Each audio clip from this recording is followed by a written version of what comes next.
Jesus के 13 से 30 वर्षों को ईसाइयत में last years of the Jesus कहा जाता है, जिनके बारे में बाइबल में या फिर ईसाई जगत के पास कहीं कोई उल्लेख नहीं है।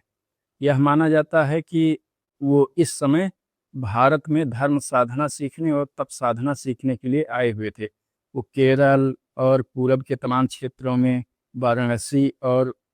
कश्मीर के तमाम क्षेत्रों में वेदांत और बौद्ध मठों में वेदांत सिखाने वाले सन्यासियों के गुरुकुलों में या फिर तपस्या करने वाले सन्यासियों के सानिध्य में और हिमिस मठ और तमाम ऐसे ही मठों में, बौद्ध मठों में जाके ज्ञान प्राप्त करने के तरीके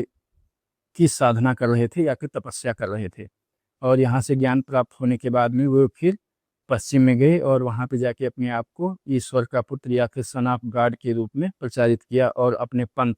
ईसाइयत का निर्माण किया, जो आज फिर वहाँ से आयातित होकर पूरी दुनिया में ये उपद्रव मचाए हुए हैं और हर किसी को ये ईसाइयत में कन्वर्ट कर देना चाहते हैं। और यही हाल इन्होंने भारत में भी मचा रखा है। इन्हें लगता है कि बाकी सब जो है पिछड़े हुए हैं और इनको कन्वर्ट करना इनका नैतिक दायित्व है, जबकि ये बेवकूफ़ इनके जो है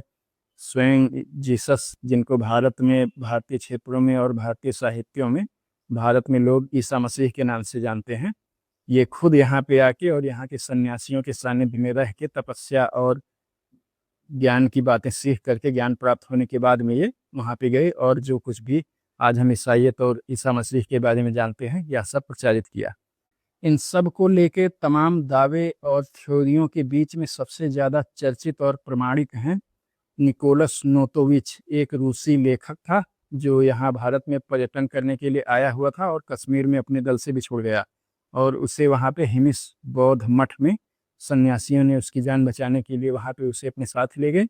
और वहाँ पे उसने यह एक ग्रंथ देखा जिसमें उसे एक वहाँ पे सन्यासी ईसा मसीह के आने और के साधना करने का उल्लेख उसमें मिलता है, जो सिल्क रूट से आए थे। तो ये है, और यही सेम उल्लेख स्वामी विवेकानंद के शिष्य भारतीय सन्यासी स्वामी अभेदानंद के साहित्य में भी मिलता है। तो हम आज इन्हीं दोनों के आलोक में इस ईसाइयत के इस last years of the Jesus या ईसा मसीह के विलुप्त वर्ष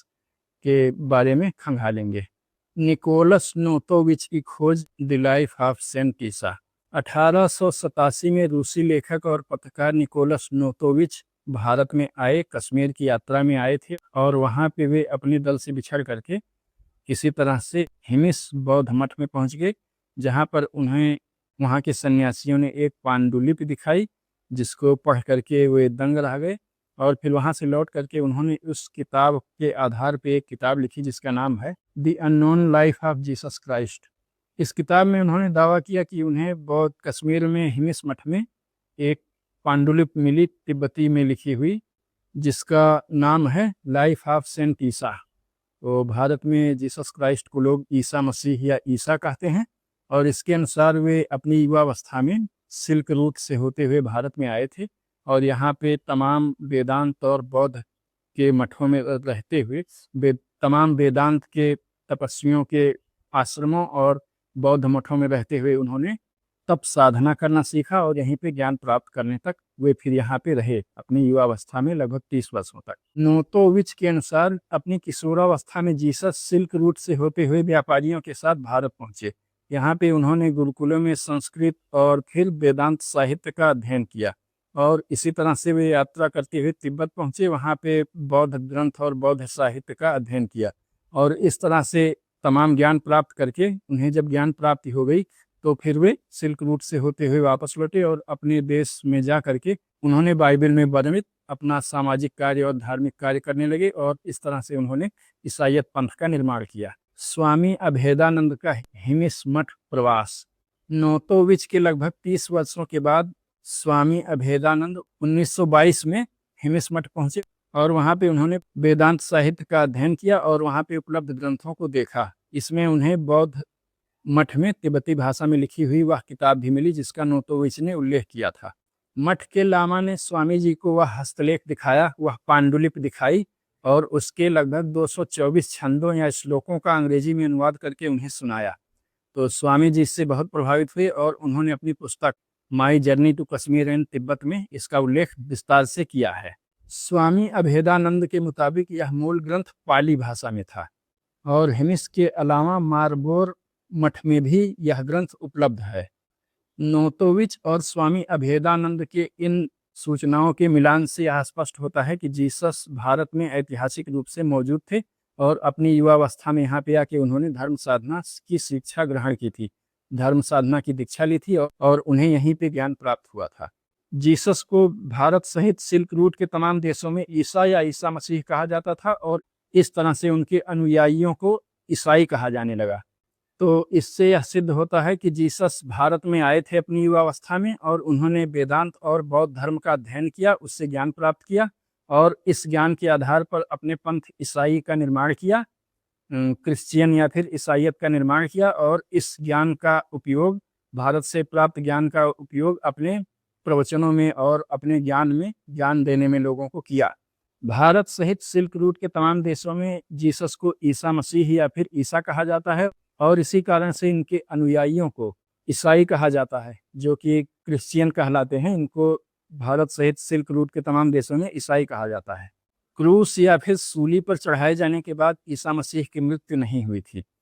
और कुछ दुर्लभ ग्रंथों और ज्ञान प्राप्त सन्यासियों के आख्यानों और उनके खोजों के अनुसार, उनके प्रवचनों में दिए गए वक्तव्यों के अनुसार जीसस की मृत्यु सूली लगने से नहीं हुई थी। सूली लगाने के बाद में और अगला दिन रविवार पड़ रहा था, जो ईसाइयों का पवित्र दिन होता है, अतः उन्होंने उनको सूली से उतार करके गुफा में बंद करके रख दिया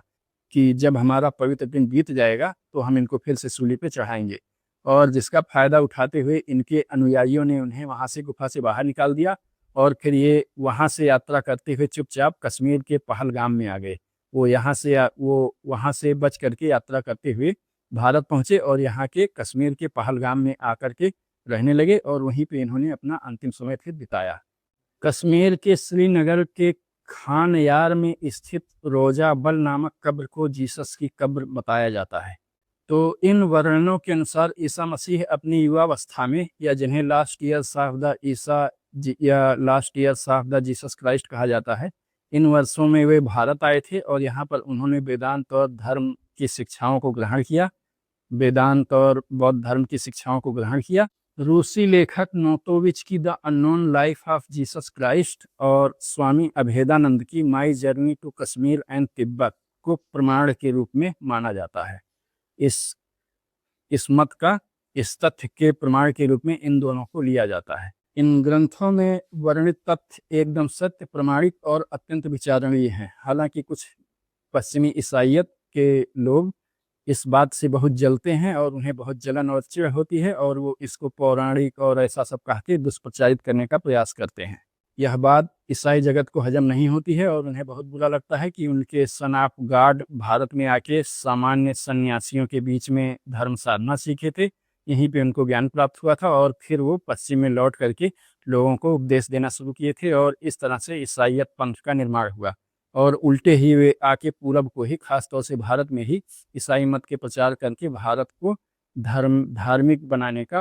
प्रयास कर रहे हैं, उनके अपने मत के अनुसार प्रयास करने में लगे हुए हैं। मतलब क्या उल्टी कहानी है, और इस कारण से उनको बहुत जलन और चिढ़ होती है। तो उम्मीद है अब कम से कम हर भारतीय को यह बात पता चल जाएगी। इस वीडियो को सभी तक शेयर कर लो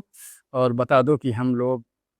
कितने गौरवशाली लोग हैं और हमारी ही शिक्षाओं को लेके हमें ही उल्टा बेच रहे हैं। हर क्षेत्र में ये लोग, जैसे विज्ञान के क्षेत्र में बेच रहे हैं, वैसे ही ये धर्म के क्षेत्र में भी अब करने का प्रयास कर रहे हैं। यहाँ तक कि इनका प्रयास है कि हमारी आने वाली जनरेशन से गीता और इन सब खास तौर से गीता, भगवान कृष्ण की गीता के बारे में ना जाने, ताकि इनका ये अपने हिसाब से इंटरप्रिटेशन करें और उसको भी ये ईसाइयत ग्रंथ साबित करने में लगे हुए हैं। तो अपनी जड़ों से जुड़ो और अपने धर्म ग्रंथों को जानो।